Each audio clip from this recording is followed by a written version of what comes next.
Hi, my name is Jake Vostenkemper, Director of Agronomy and Research here at Liqui-Grow. And my name is Phil Long, Regional Agronomist here at Liqui-Grow. Phil, I've been hearing that we're not making enough videos. People want the videos.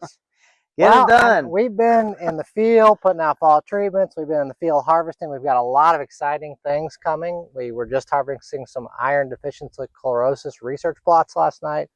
Have some tremendous results. Can't wait to share more about that. But we're going to talk about another topic today. And we're out of excuses because it's a beautiful day. The wind's not blowing.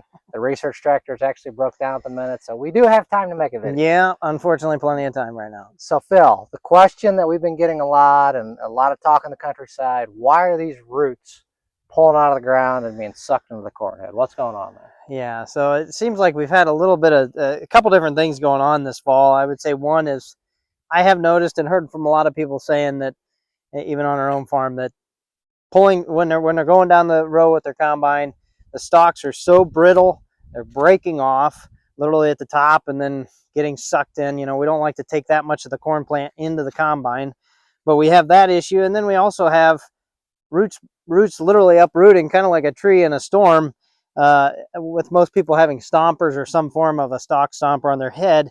As they push over those stalks, it literally is pulling it out of the ground.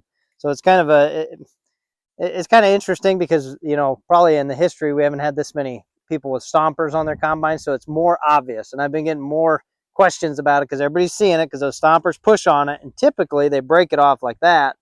Yep. Or just bend it over, lay it over like they should, break that lower stalk. But this year, it's pulling the whole root system out of the ground. And why is that, Phil? What do you think? Yeah, so, you know, the corn typically stops growing roots around mid R5, you know, so it gets into dent. About halfway through that, it kind of slows down root growth. That doesn't mean it dies. It shouldn't die. You know, it slows down. Just quits growing more. Yeah, just stops growing in length, stops exploring more soil. But I think in the case of this year, we've had so much disease pressure. We've had some really good conditions in a lot of cases. And I've heard this throughout the Midwest, you know, good conditions, cool temps at night, good opportunity to move those sugars into that ear. Just everything was really good outside of the disease pressure and, you know, a lot of other factors that are maybe causing this. So the corn plant is focused on getting these nutrients into the ear. And that's its primary objective. It's source to sink. It's at the end of the season, it's putting all these nutrients in the ear. And if we have really good conditions and then there's something attacking the leaves, like a disease, then other things are going to suffer. Typically, it's the lower stalk. You know, that's usually what we're talking about, lower stalk, and then we have crown rots and stuff infecting it. And this year, I think it was that and the roots. The roots were starting to die off. They died off earlier. And then obviously, you know, anything that's going to attack the roots in the soil, the microbes and stuff as they're dying, are going after them as they slowly die.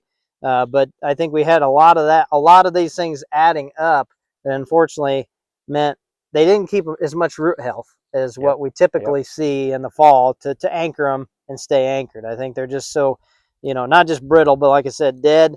They decayed and just not left there, because that's what typically I've seen is they're pulled up and there's just nothing left. They break right off. Yep, and they just completely rotted off in the ground. So, you know, kind of in summary, Phil and I were talking for the video, you know, we think that we've had a warmer than normal fall. Yes, it's been generally dry, but we've still had soil moisture.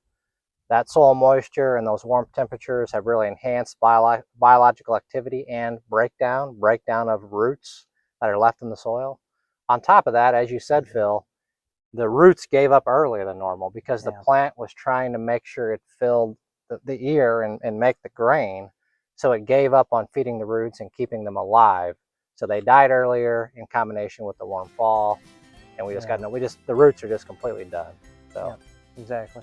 I think that explains it. So hopefully we can get the rest of this crop out pretty quick and we won't have to worry about these roots. And I mean that sincerely. We've got a lot of, you know, the early look at some of the plot data looks really good, and we can't wait to share more of that with you come later this fall. Thanks a lot. Thank you. Stay in the know with Liqui-Grow.